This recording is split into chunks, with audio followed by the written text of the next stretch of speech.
শুরুতেই সবাইকে জানাই অগ্রিম ঈদ মোবারকের শুভেচ্ছা। মুসলমানদের জন্য ঈদ উল ফিতর অত্যন্ত গুরুত্বপূর্ণ উৎসব। পবিত্র রমজান মাসের শেষ দিনে চাঁদ দেখার সাপেক্ষে ঈদ উদযাপন করা হয়।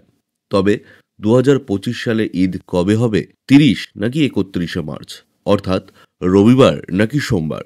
কবে আকাশে দেখা মিলবে চাঁদের? সৌদি সহ ভারত ও বাংলাদেশের কবে পালিত হবে খুশির ঈদ? এবছর ২৯টি রোজা হতে চলেছে নাকি ৩০টি? এই প্রশ্ন ইতিমধ্যেই অনেকের মনে ঘুরপাক খাচ্ছে। তবে কিছুক্ষণ আগেই এই প্রশ্নের উত্তর দিল সৌদি আরব। এইমাত্র সৌদি আরব থেকে পাওয়া বিরাট খবর। সবই বিস্তারিত জানিয়ে দেব এই ছোট্ট ভিডিওতে। সম্পূর্ণ বিস্তারিত জানতে অবশ্যই ভিডিওটি শেষ পর্যন্ত দেখবেন এবং আপনি আপনার জেলার নাম ভিডিওর কমেন্ট বক্সে কমেন্ট করে আমাদের জানিয়ে দেবেন। আপনার জেলার নতুন কোনো খবর বেরিয়ে এলে আমরা আপনাকে জানিয়ে দেব। একটা ছোট্ট অনুরোধ আপনার কাছে, ভিডিওটিকে একটি লাইক করবেন এবং আপনি এই চ্যানেলটিতে নতুন হলে চ্যানেলটিকে সাবস্ক্রাইব করে পাশের বেল বাটনটি বাজিয়ে দেবেন পরবর্তী খবরগুলো সবার আগে দেখার জন্য।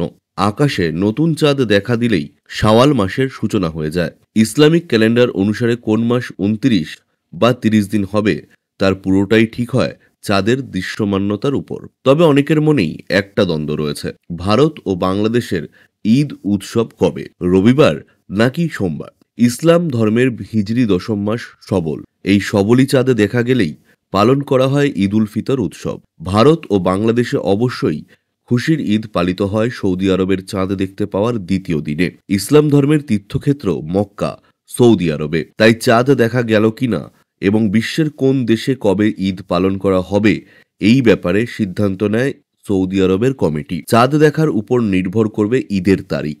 শাওয়াল হলো ইসলামিক ক্যালেন্ডারের দশম মাস, যা ঈদ উল ফিতর উৎসবের মাধ্যমে শুরু হয়ে যায়। ঈদের নির্দিষ্ট তারিখ চাঁদ দেখার উপর নির্ভর করে। ভারতীয় ক্যালেন্ডারের ২০২৫ সালের রমজান মাস শুরু হয়েছে ২রা মার্চ থেকে। যদি রমজান মাস ২৯ দিনে হয় তাহলে ঈদ উল ফিতর হবে ৩১শে মার্চ।